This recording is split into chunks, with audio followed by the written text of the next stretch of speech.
Merry Christmas, and a happy holidays to you and yours. Let's finish our story, my friends. I am the Medicine Man. Like, share, and subscribe. And now, on to the final chapter of A Christmas Carol, here at Laveau's Vault. Chapter 5. The End of It. Yes, and the bedpost was his own. The bed was his own. The room was his own. Best and happiest of all, the time before him was his own, to make amends in.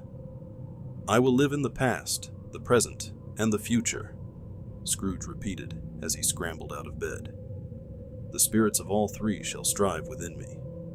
O Jacob Marley, heaven and the Christmas time be praised for this. I say it on my knees, old Jacob. On my knees.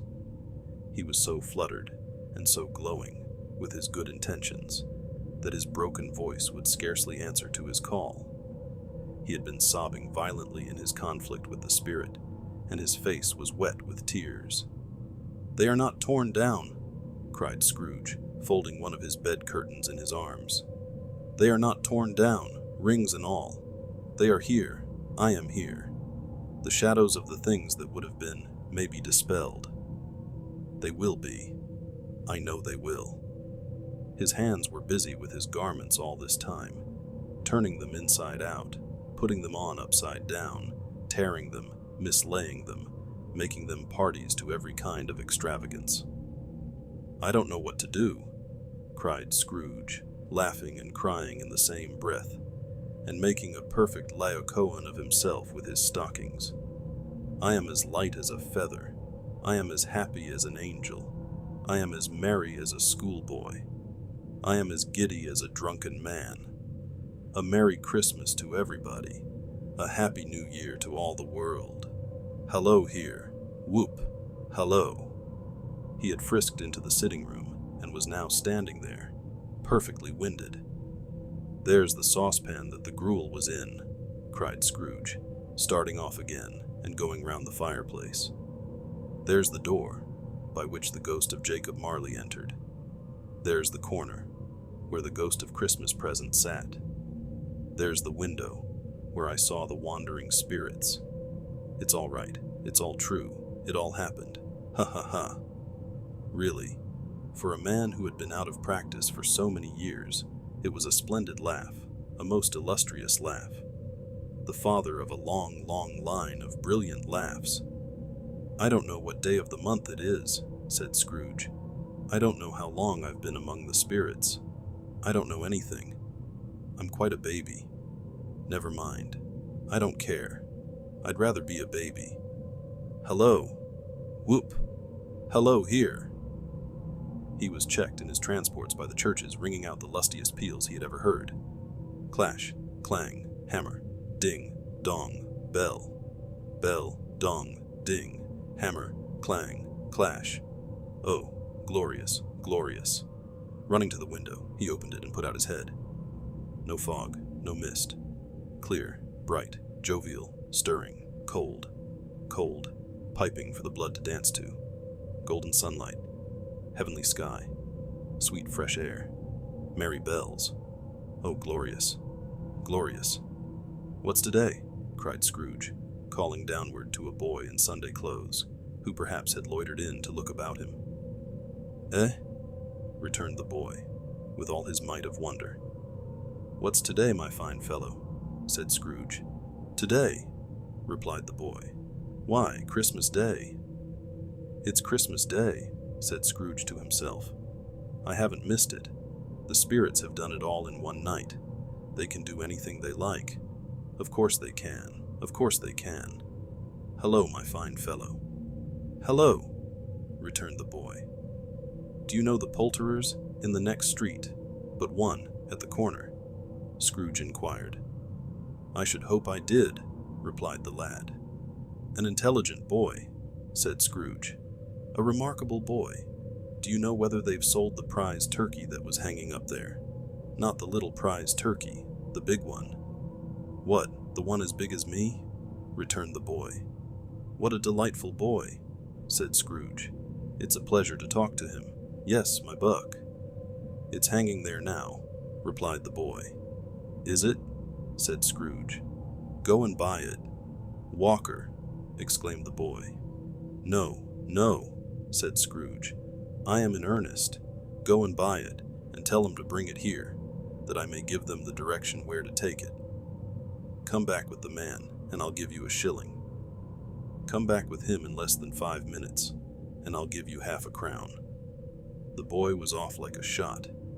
He must have had a steady hand at a trigger who could have got a shot off half so fast. "I'll send it to Bob Cratchit's," whispered Scrooge, rubbing his hands and splitting with a laugh. "He shan't know who sends it. It's twice the size of Tiny Tim. Joe Miller never made such a joke as sending it to Bob's Will Be." The hand in which he wrote the address was not a steady one, but write it he did, somehow, and went downstairs to open the street door, ready for the coming of the poulterer's man. As he stood there, waiting his arrival, the knocker caught his eye. "I shall love it as long as I live," cried Scrooge, patting it with his hand. "I scarcely ever looked at it before. What an honest expression it has in its face. It's a wonderful knocker. Here's the turkey. Hello. Whoop. How are you? Merry Christmas." It was a turkey. He never could have stood upon his legs, that bird. He would have snapped 'em short off in a minute, like sticks of sealing wax. "Why, it's impossible to carry that to Camden Town," said Scrooge. "You must have a cab."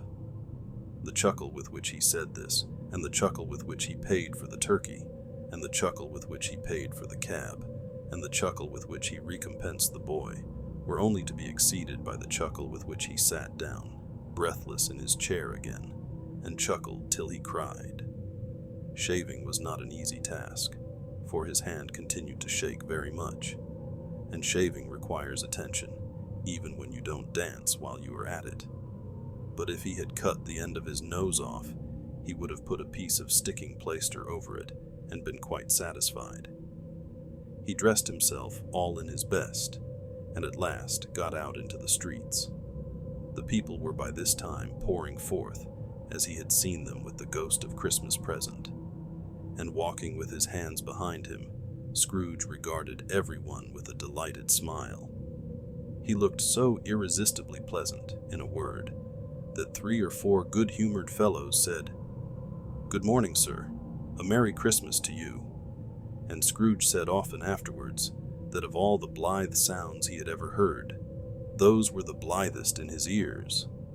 He had not gone far, when coming on towards him, he beheld the portly gentleman, who had walked into his counting-house the day before, and said, "Scrooge and Marley's, I believe." It sent a pang across his heart to think how this old gentleman would look upon him when they met. But he knew what path lay straight before him, and he took it. "My dear sir," said Scrooge, quickening his pace and taking the old gentleman by both his hands. "How do you do?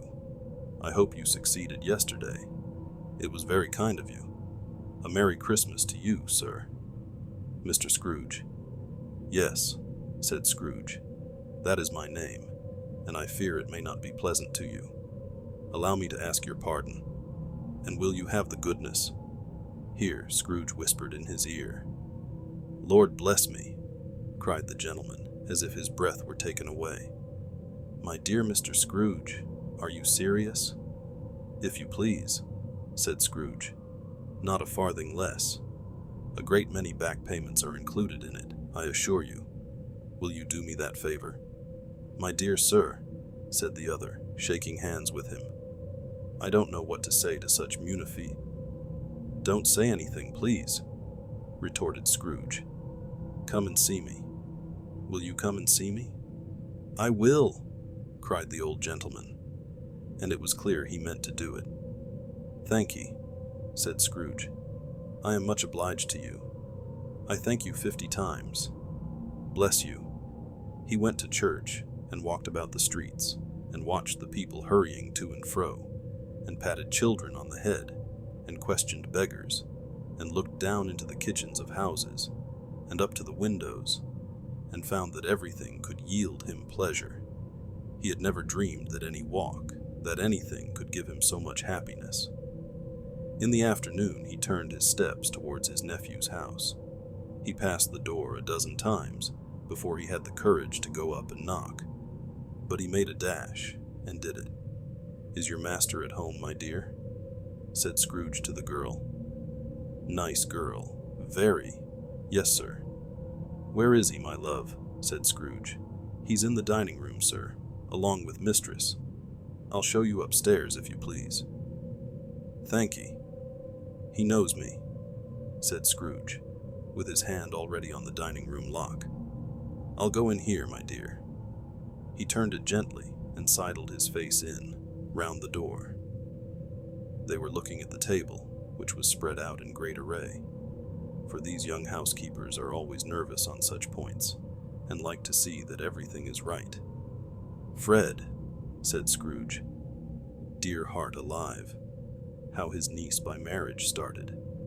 Scrooge had forgotten for the moment about her sitting in the corner with the footstool, or he wouldn't have done it on any account. "Why, bless my soul," cried Fred. "Who's that?" "It's I, your Uncle Scrooge. I have come to dinner. Will you let me in, Fred?" "Let him in. It is a mercy he didn't shake his arm off. He was at home in 5 minutes. Nothing could be heartier. His niece looked just the same. So did Topper when he came. So did the plump sister when she came. So did everyone when they came. Wonderful party, wonderful games, wonderful unanimity, wonderful happiness. But he was early at the office next morning. Oh, he was early there. If he could only be there first, and catch Bob Cratchit coming late, that was the thing he had set his heart upon. And he did it. Yes, he did. The clock struck 9. No Bob. 1:15. No Bob. He was full 18 minutes and a half behind his time. Scrooge sat with his door wide open, that he might see him come into the tank. His hat was off before he opened the door. His comforter, too. He was on his stool in a jiffy, driving away with his pen, as if he were trying to overtake 9 o'clock. "Hello!" growled Scrooge in his accustomed voice, as near as he could feign it. "What do you mean by coming here at this time of day?" "I am very sorry, sir," said Bob. "I am behind my time." "You are?" repeated Scrooge. "Yes, I think you are. Step this way, sir, if you please." "It's only once a year, sir," pleaded Bob, appearing from the tank. "It shall not be repeated. I was making rather merry yesterday, sir." "Now, I'll tell you what, my friend," said Scrooge. "I am not going to stand this sort of thing any longer.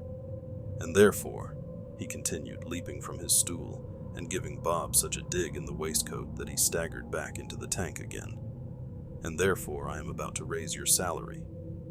Bob trembled and got a little nearer to the ruler. He had a momentary idea of knocking Scrooge down with it, holding him, and calling to the people in the court for help and a straight waistcoat.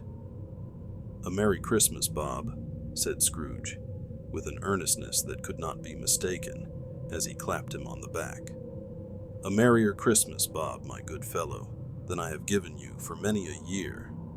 I'll raise your salary, and endeavor to assist your struggling family, and we will discuss your affairs this very afternoon, over a Christmas bowl of smoking bishop, Bob. Make up the fires, and buy another coal scuttle before you dot another I, Bob Cratchit."